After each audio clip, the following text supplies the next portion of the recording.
ಎಲ್ಲ ರೈತ ಬಾಂಧವರಿಗೆ ನಮಸ್ಕಾರ.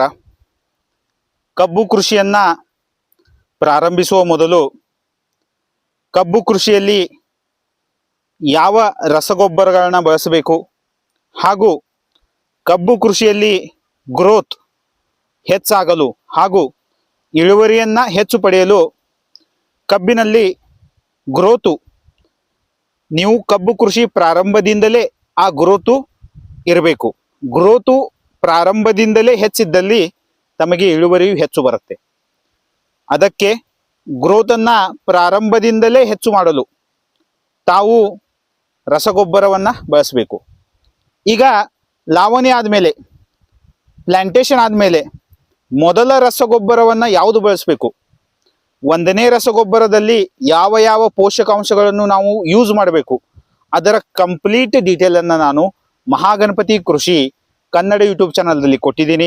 ತಾವು ಅದನ್ನು ನೋಡಿ ಹಾಗೂ ಅದನ್ನು ತಮ್ಮ ಕಬ್ಬು ಕೃಷಿಯಲ್ಲಿ ಪ್ರಯೋಗವನ್ನು ಮಾಡಿ. ತಮಗೆ ರಿಸಲ್ಟು ಒಂದು ವಾರದಲ್ಲಿ ಬರುತ್ತೆ. ತುಂಬಾ ಚೆನ್ನಾಗಿ ಗ್ರೋತ್ ಆಗತ್ತೆ. ಒಂದು ಸಲ ಪ್ರಾರಂಭದಲ್ಲಿ ಗ್ರೋತ್ ಆದರೆ ತಮಗೆ ಇಳುವರಿಯು ಚೆನ್ನಾಗಿ ಬರುತ್ತೆ.